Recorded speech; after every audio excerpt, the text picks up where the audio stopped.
Tita El. Magandang gabi po sa inyo at sa lahat ng nakikinig at nanonood. Pakitawag na lang po ako sa pangalang Nympha.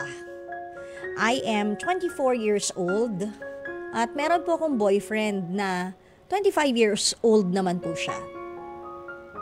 Gusto ko po sanang humingi ng advice, Tita El, kung paano ko pa kaya masasabi ng maayos sa boyfriend ko itong concern ko nang hindi niya rin mami-misinterpret yung intention ko. Bago pa lang naman po kaming magkarelasyon and kasi celebrate lang po namin ang 7th monthsary 2 weeks ago. Legal kami pareha sa both families namin and going 4 months na kami ng first time kong makapunta sa bahay nila.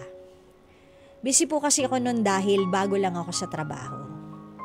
Anyways, mula naman po noon, mas madalas na kami sa kanila humahangout ni Boyfie. Lalo na pag gusto lang po naming mag-binge watch ng TV series at anime. Pero Tita El, kung may isang bagay lang na hindi ako komportable kapag nasa bahay nila ako, yun ay kapag nandun ang nakakabata niyang kapatid. Naiilang kasi akong madalas ko siyang nahuhuli na nakatitig sa akin.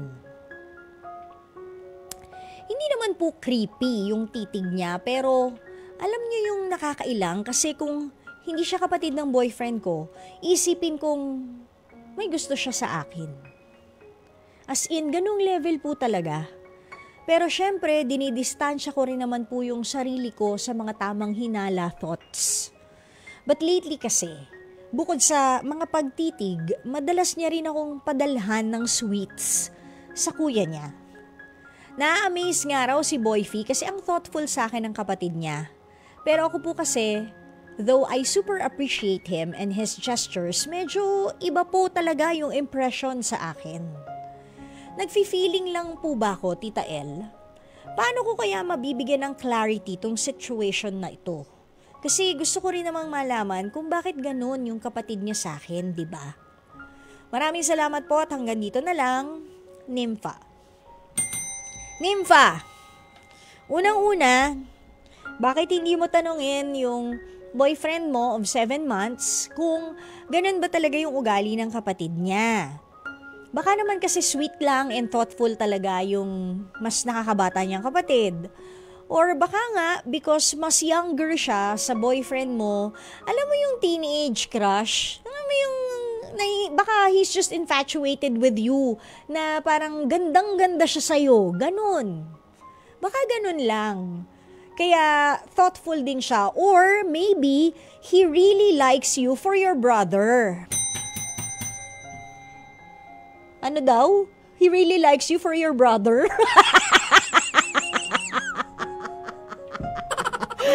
He really likes you. Oo, for his brother. Nagkagulo yung storya bigla. O, di ba? Baka naman, gustong-gusto ka niya na maging jowa ng kapatid niya, kaya sweet and thoughtful din siya sa'yo. Hindi kaya? Kasi maraming pwede na mga thoughts kung ako yung tatanungin mo.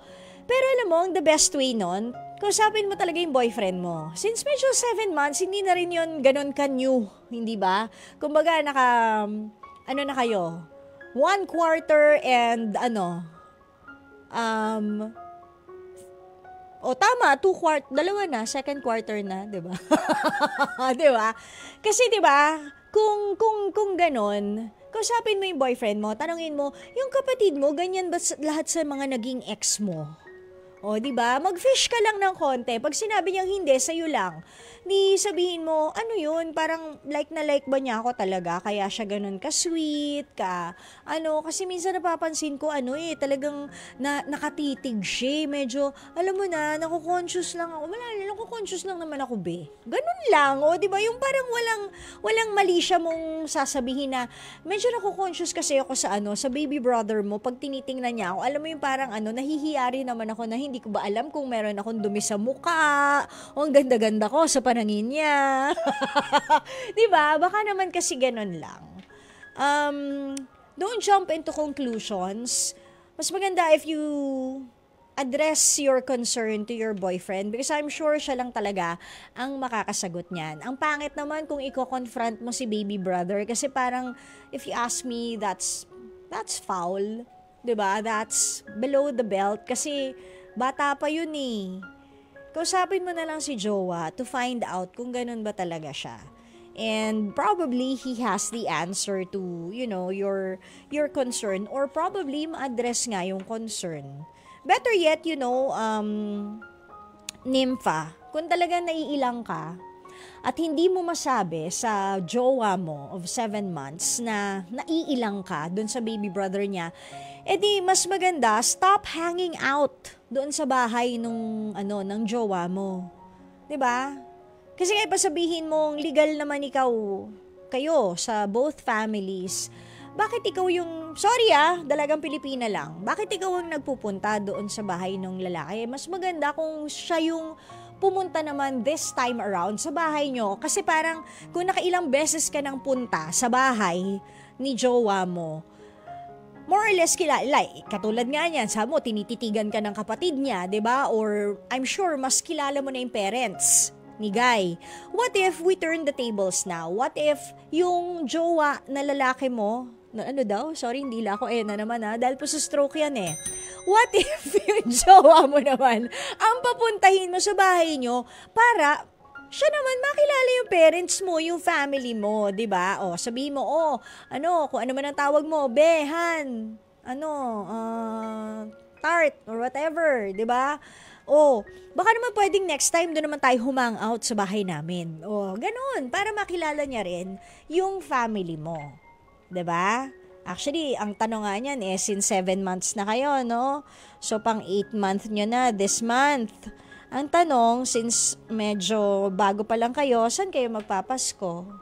Saan kayo mag-New Year? Naku, pag-isipan nyo na yan at pag-usapan nyo na para wala tayong away, hindi ba?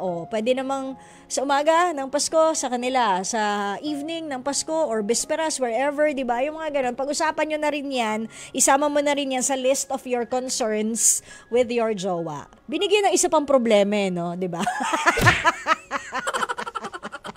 Naisip ko lang naman, 'di ba, Nympha? So sana kahit paano naliwanagan ka. Mas maganda, wag na kayo mag-hangout sa bahay ni jowa. Doon na lang kayo mag-hangout sa bahay nyo. At least ikaw ang dinadalaw. Ganyan ang babaeng Pilipina. At saka ang haba ng hair mo, dinadalaw ka ng boyfriend mo, 'di ba? Lalang, masyado ba akong makaluma? Ganyan po kasi ako pinalaki ng parents ko Shocks. Kaya alam niyo, walang nangligaw sa akin Nung high school ako, hindi ako naliligaw. Nung college, wala rin nangligaw. Konti lang. Konti. Nung college meron, pero hindi masyadong, ganun nga. May pupunta naman sa bahay, pero medyo nahihirapan sila. Kasi ang layo doon ng bahay namin, Las Piñas. Siguro talo sa toll fee o kaya sa commute, ang haba ng biyahe. Di pa naman uso yung mga di ba? Meron nga tatrabaho na ako. Ito totoong storya to Merong DJ na ako noon sa ibang radio station. Tapos, meron di isang DJ na lalaki, nagkasabay kami sa hosting. Padiga-diga, sabi niya, uy, hatid na kita, ganyan. Sige na, hayaan mong hatid kita.